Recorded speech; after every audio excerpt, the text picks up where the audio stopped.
ओम गण गणपते नमः। ओम नमः शिवाय।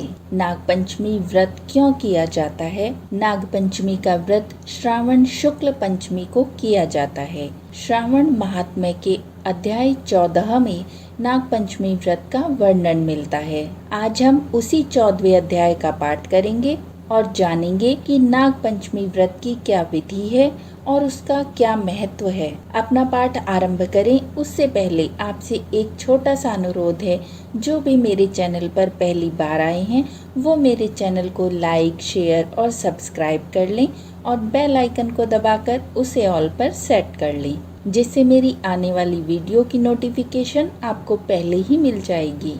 तो अब हम अपना श्रावण महात्म्य का 14वां अध्याय आरंभ करते हैं। नाग पंचमी व्रत। भगवान शंकर ने सनत कुमार जी से कहा कि अब मैं तुम्हें श्रावण शुक्ल पंचमी को किए जाने वाले नाग पंचमी व्रत के बारे में बताता हूँ।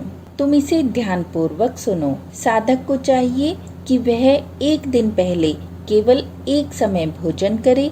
पंचमी वाले दिन स्वर्ण या रजत निर्मित नाग लेकर नक्त व्रत करना चाहिए। नक्त व्रत रखकर बढ़ई या कुमार से 5 फनों वाला नाग बनवाकर उसकी पूजा करनी चाहिए। अपने घर के मुख्य द्वार के दोनों तरफ गोबर से 5 फनों का नाग बनाकर कटोरे में दूध रखकर उसकी धूप, दीप, गंध, अक्षत, मालती, चमेली तथा चंपा के फूलों से पूजा करनी चाहिए। ब्राह्मणों को शुद्ध घी के लड्डू तथा खीर का भोजन कराना चाहिए। कालिया नाग, तक्षक नाग, शंखपाल, वासुकी, शेषनाग, पद्मनाग आदि नागों को हल्दी व चंदन से दीवार पर बनाकर तथा नाग माता कद्रू को भी अंकित कर पुष्पों से उनकी पूजा करनी चाहिए। पूजन के पश्चात घी और खांड मिलाकर उनको दूध पिलाना चाहिए। उस दिन लोहे की कढ़ाई में पकवान बनाने वर्जित हैं। गेहूं और दूध की खीर बनवाकर भुने चने, धान का लावा और भुने जौ नागों को देने चाहिए एवं स्वयं भी उपरोक्त वस्तुओं का भोजन करना चाहिए। परिवार वालों को भी भोजन में ये ही वस्तुएं देनी चाहिए। सांपों की बाबी के पास जाकर गान, वाद्य तथा उत्सव मनाना चाहिए। ऐसा करने वाले मनुष्यों को जीवन भर कभी सर्प डसने का भय नहीं रहता। सर्प के दर्शन करने से ही मनुष्य अधोगति को प्राप्त होता है। सर्प तमोगुणी होता है।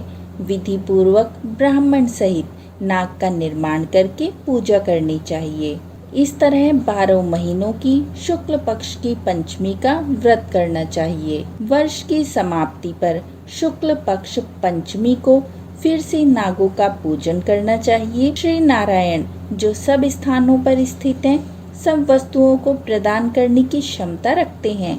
जो अपराजित हैं उनको स्मरण कर निम्न वचन कहने चाहिए। हे प्रभु, मेरे वंश में हमारे पूर्वजों में से जो भी सर्पों के दंश से अधोगति को प्राप्त हुए हों, वे इस व्रत से तथा दान से मुक्ति को प्राप्त हो जाएं।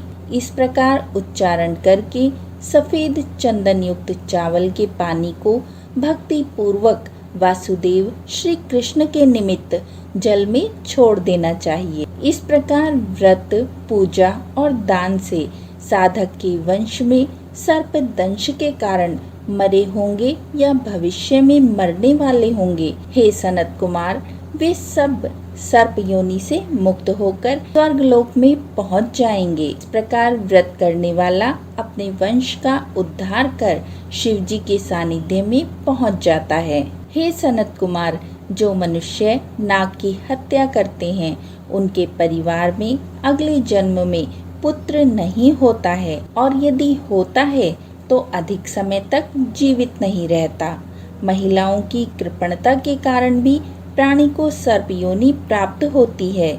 जो दूसरों की अमानत को हजम कर जाते हैं वे भी सर्प योनि में जाते हैं।